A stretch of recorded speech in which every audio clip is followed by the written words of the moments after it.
What is going on, guys? I'm Dark Jack. I'm playing some Gears of War 3 versus mode on the map Sandbar. I'm playing against computer-controlled bots, which are pretty easy to beat. So I've been doing this to get better at the multiplayer, and I can tell I've gotten a lot better recently.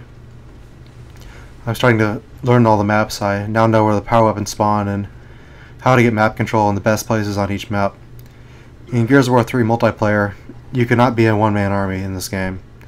It's simply impossible. You can try all you want, but if you want to do well at this game, you have to play together with a team of people. You have to stay with your teammates, and you have to work together as a group. So even if you're a great player, if you have really bad teammates or computer-controlled bots in your team, and you're playing against another team of people, you're going to lose. There's no way one person, even if you're an MLG Pro, you can't carry your team just by yourself. Even if you do get the power weapons, if you have bad teammates, because what's going to happen is that your teammates are all going to die, and it'll be just you against the whole other team. When that happens, it's just so difficult to win. I won one game of versus multiplayer, playing against other people with a team of people I was playing with, and I won a 1-on-3 clutch situation with my sawed-off shotgun. And that's the best I've gotten so far. It's just really, really hard to survive when you're all by yourself, and it's 1-on-3 or 1-on-4. And they have frag grenades and ink grenades, and all sorts of power weapons that can easily kill you. So I'm getting better with the sniper rifle, and I'm learning how to use it. I'm able to get headshots consistently against AI bots, which is pretty easy to do because they don't move around a lot. I missed that shot right there. That was pretty embarrassing. I'm really liking the guns in this game. The Lancer is really powerful. It's a good mid-range weapon. It also has a chainsaw on it, so you can kill enemies easily. The Hammer Burst is great for long range, and with the Hammer Burst you can fire it semi-auto. You fire it faster by pressing the trigger rather than just holding it down. And you can also blind fire with the shotguns, which means you shoot the shotgun without aiming down the sights, and that seems to make the sawed-off a lot more powerful. And then you can also perform executions. You press the X button to use them as a meat shield, and then once they're a meat shield, if you press up on the D-pad, you can stick a grenade to them and then throw them away and they explode. You can hold down the Y button to punch them over and over again. If you press the Y button repeatedly after doing that, you can punch them over and over again. Like right there, but I only pressed it a few times. And here's an enemy right there, and he kills me with a sawed-off.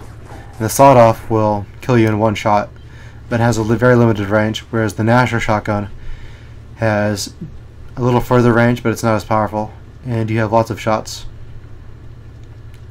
So I'm also liking the Retro Lancer, and the Retro Lancer has high recoil, so you have to burst fire it, and you can also use it to impale enemies by running. So a strategy that I found is that if you use the Retro Lancer at the beginning of a game, you can run with it by pressing the B button, and use that to get the power weapons fast. And then after you run out of juice while running with your Retro Lancer, switch to your regular running. And you can also use smoke grenades to stun enemies so they can't fire when they're stunned. So now I've got the boom shot, which is one of the power weapons. And it's very important to control the power weapons. So you can see where the power weapons are by pressing start and then pressing the B button. You can see an overlay of the map that will show you where everything is. And once you have a power weapon like the boom shot, it's very easy to get kills. So this game is like a third-person version of the game Halo, except it's even more team-oriented. Whereas in Halo, if you have a good BR or a good DMR, you can pretty much carry your team. And you're also good with a sniper rifle, but it's really, really hard to carry your team in this game, just because of so many situations where you get double-teamed and triple-teamed. So it's very, very important to stay with your team, and don't try to be a one-man army. And then also, get to the power weapons, you want to rush for those at the very beginning. And then camp with your team. So have everyone stay together, and if someone goes down in your team, you want to work together to revive them. See, that guy's down, so I'm going to try to make my way over to him. So I'm going to run over, kill that guy, and then try to revive my teammate. So also, if you do an active reload, which means after you reload, you press the right bumper over that white line. So if you don't do that correctly, it takes a longer time to reload, but if you do the active reload correctly, you get more damage for your weapon. So the Hammer Burst is really, really powerful if you do the active reload on it. It's just as good as the Retro Lancer at close range. if the Retro Lancer has not been actively reloaded. And you can rank up playing by yourself with bots. So if you want to rank up fast, you can play King of the Hill with bots, and you can rank up really fast. See, I'm already level 27. I've been playing against bots, and the versus mode against bots counts toward your kill-death ratio. So now I'm going to go back to the main menu and show you some of my medals and trophies I have, because I've gotten 42 out of the 50 achievements so far. I've been playing this game constantly since it's come out.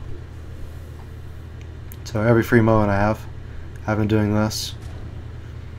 So there's my KD ratio 4.9, which is totally legit playing against bots. And this game has a lot of unlockables and collectibles, and lots of stuff that will keep you busy. So there's tons of stuff to do in this game. There's also a glitch with the ribbons. There's a ribbon that won't go away, and it unlocks the Flaming Retro Lancer. So I'll see you guys later.